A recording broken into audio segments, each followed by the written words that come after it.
Bonjour mes amis, Christos Anisti, Alisos Anisti. Comment allez-vous? Ok, j'espère que tout va bien. On va parler aujourd'hui sur Jésus, sur notre Seigneur, c'est le vrai Dieu. Ouvrez la Bible avec moi, le Saint Marc, chapitre 5, de 21. C'est l'histoire de la résurrection de la fille de Jairus. Qui était Jairus? Jairus, c'est un chef de la synagogue. C'est un homme très célèbre. Sa fille, elle était très fatiguée. Donc, elle pense qu'elle va mourir de temps en temps. Donc, il est allé à Jésus. Il tombait à ses pieds. Il lui demandait, s'il vous plaît, Seigneur, est-ce que tu peux aller avec moi? Parce que ma fille, elle peut mourir. Elle est très fatiguée. Donc, Jésus lui dit, ok, je vais viens avec toi. Mais dans la route à la maison de Jairus, les serviteurs, ils sont allés et lui dit, ok, ta fille, elle est déjà décédée. Ta fille est morte. Pourquoi importuner encore le maître? Mais Jésus, il lui dit, ne t'inquiète pas, juste crois à moi. Waouh! Qu'est-ce que tu penses, mes amis? Qu'est-ce que vous pensez? À ce moment-là, Jairus, il croit vraiment que sa fille est morte, mais le Seigneur lui dit, juste crois-moi. Donc, il est allé à la maison de Jairus et il permit de quelques personnes de rentrer dans la chambre de cette fille. C'est juste ses parents et Jacques, Jean et Pierre. Jacques, Jean et Pierre. Donc, qu'est-ce qui se passe après? Il a rentré, il trouve tout le monde sont pleurés. Il a sorti, il leur dit, sorti. Laisse-moi toute seule avec les parents et les 3 disciples. Il regarde à cette fille-là. Il dit juste une phrase. La jeune fille, lève-toi. Waouh, lève-toi. Regarde dans le numéro 41, il saisit l'enfant par la main et lui dit Tabitha Koumi, ça veut dire jeune fille, lève-toi, je te l'ai dit. Aussitôt, la jeune fille se leva et se mit à marcher, car elle avait 12 ans. Ils en furent hors d'eux-mêmes, d'une grande étonnance. Waouh! Donc, avec juste une phrase, la fille revient à la vie, après qu'elle a mouru. Ok. Deuxième miracle, vous allez trouver au chapitre 7 de Saint Luc, numéro 11 jusqu'à 17.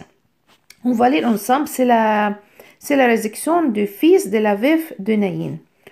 Or, il se rendit le jour suivant dans une ville appelée Naïn. Ses disciples et une foule nombreuse faisaient route avec lui.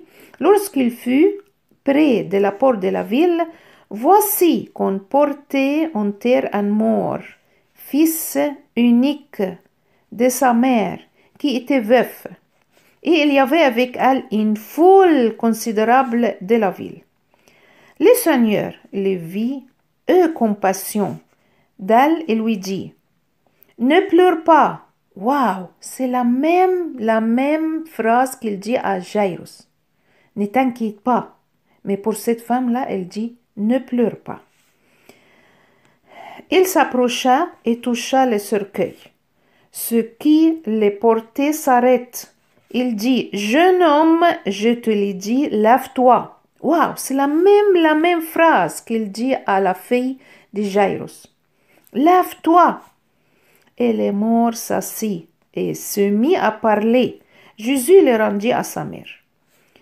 Tous furent saisis de crainte. Ils commencent à croyer. Ils gloirent Dieu et disant, un grand prophète s'est levé parmi nous et Dieu a visité son peuple. Ça veut dire la même la même mot qu'il dit aux personnes qui regardent les miracles de Jésus avec la fille de Jairus. Il pense, c'est juste un prophète. Il dit, merci Dieu, il y a un prophète entre nous maintenant. Merci beaucoup Dieu. Ok. Jusqu'à maintenant, c'est la troisième miracle. On trouve à Saint Jean, numéro 11. C'est la résurrection de Lazare. Je pense que tout le monde, si on connaît l'histoire. Lazare était un ami à Jésus. Lazare, il a déjà mouru et Jésus il est allé chez lui après 4 jours de sa mort. Donc, quand il arrive là-bas, il trouve beaucoup de personnes qui pleurent. Même ses 2 sœurs de Lazare s'appellent Marie et Martha. Donc, Jésus leur dit, ne pleure pas. Ne pleure pas, juste croyez. C'est la même. Juste croyez à moi. Regarde ensemble le numéro 39 au chapitre 11. Jésus dit, ôtez la pierre. Ça veut dire, pousse la pierre. Marthe, la sœur de mort, lui dit, Seigneur, il sent déjà, car c'est le 4e jour. Jésus lui dit, n'étais-je pas dit que si tu crois, regarde avec moi, si tu crois, tu verras la gloire de Dieu. Ça veut dire, si tu crois, vous allez trouver un grand miracle. Ils ôteront donc la pierre.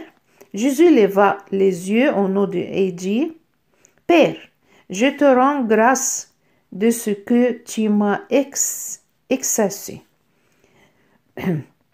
Pour moi, je savais que tu m'exauces toujours, mais j'ai parlé à cause de la foule de ceux qui se tiennent ici, afin qu'ils croient que c'est toi qui m'as envoyé. Après qu'il dit ça, après avoir dit cela, il crie d'une voix forte, Lazare sort. Regarde mes amis, il dit Lazare sort. Waouh! Lazare sort. Et la mort sortit, les pieds et les mains avec des bandettes et les visages enveloppés d'un linge. Jésus leur dit d'aller et laissez-les aller. Ça veut dire, il dit la même, lève-toi. Donc, allez maintenant au chapitre, on va regarder une autre chose. Donc, qu'est-ce qu'on voit maintenant, mes amis? On voit que Jésus, avant la crucifixion, pour nous sauver, avec une phrase, il donne la vie à plusieurs personnes qui sont déjà décédées. Est-ce que vous pensez quelqu'un qui peut faire ça? Est-ce qu'il y a un prophète avec une phrase comme ça? Il peut donner la vie à une personne déjà décédée? Jamais on a vu quelque chose comme ça. Même la prophète, il prie avant de donner la vie à une personne déjà décédée. Mais Jésus, avec juste une phrase, il dit, lève-toi. Je te dis, lève-toi. C'est tout. Parce que c'est le vrai Dieu. Regarde mes amis, c'est le vrai Dieu avec une phrase. Juste. Même, il fait beaucoup de miracles. Et avec une phrase, il dit, c'est le miracle. Après ça, le miracle est arrivé. Maintenant, on va aller à Saint Matthieu.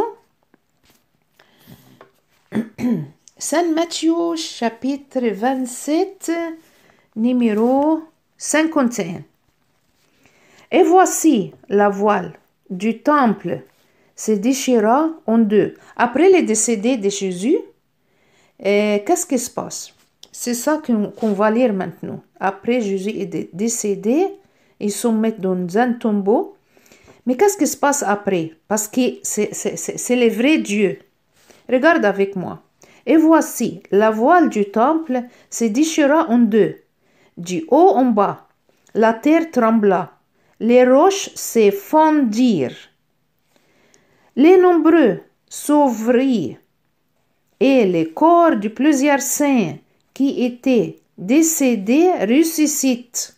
Ça veut dire, les tombeaux sont ouverts et donnent la vie à plusieurs personnes après la crucifixion. Il sortit de nombreux et ils sont entrés dans la ville sainte après la résurrection de Jésus et apparu à un grand nombre de personnes. Regarde avec moi. Donc, l'autorité de Jésus, c'est notre Seigneur. C'était avant la crucifixion et aussi après la crucifixion. Donc, regarde mes amis. Notre Seigneur, il nous aime beaucoup. Il fait beaucoup de bonnes choses pour nous. Il a crucifié pour nous sauver. Sauver de quoi? Sauver de la mort. Il nous donne la vie éternelle. Qu'est-ce qu'on doit faire après tout ça? On doit, merci beaucoup notre Dieu Jésus. Merci beaucoup. Vous êtes descendu sur la terre pour nous sauver. Sauver de quoi? Sauver de la mauvaise pensée. Sauver de diable. Pour nous donner la vie éternelle. Merci beaucoup Dieu. Qu'est-ce qu'on doit faire encore? On doit prier. On doit parler beaucoup avec Jésus. Si tu parles beaucoup avec tes amis et à la fin du jour, regarde. Regarde, tu perds combien de temps pour parler avec les autres. Mais la seule personne qu'on doit parler avec lui tout le temps parce qu'il dit à nous, priez beaucoup, priez toujours. Donc, qu'est-ce qu'on doit faire maintenant? On doit prier. On doit ouvrir la Bible. On doit faire de bonnes choses. Mais si, par exemple, on a 24 heures par jour, on a perdu à jouer, on a perdu à l'étude, on a fait beaucoup de choses, on regarde la télé, le Facebook, et ainsi de suite. Quel temps il reste à Jésus? Jésus, il a fait beaucoup de bonnes choses pour nous. Donc, s'il vous plaît, mes amis, consacrez du temps, beaucoup de temps pour Jésus, parce qu'il nous sauve. Il nous donne la vie éternelle. J'espère tout va bien. Et on va te dire God bless you. Dieu avec vous tous. Et on va voir la semaine prochaine. Merci beaucoup. Au revoir.